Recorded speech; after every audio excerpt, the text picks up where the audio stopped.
அஸ்ஸலாமு அலைக்கும். இதாம்மா தஞ்சாவூர் கோழியப்பம்.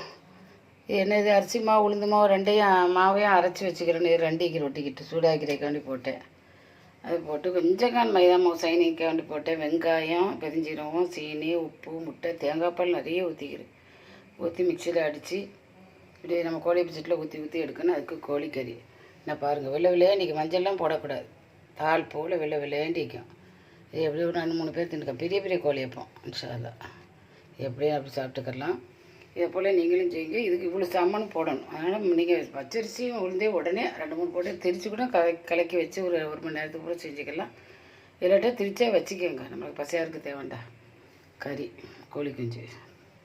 சொலவில் அந்த காலத்தில் சொலவில் தான் சுட்டு வைப்பேன். வட்ட சொலவு தேவை. யாராவது கண்டா வைத்தாங்க ரூபா தந்துடுறேன். லைக் பண்ணுங்கள், ஷேர் பண்ணுங்கள், சப்ஸ்கிரைப் பண்ணுங்கள். அஸ்ஸலாமு அலைக்கும். நான் பெரிய மனுஷன் எங்கே தட்டலையே எந்த கடையில் போய் வைக்கிறேன். அஸ்ஸலாமு அலைக்கும்.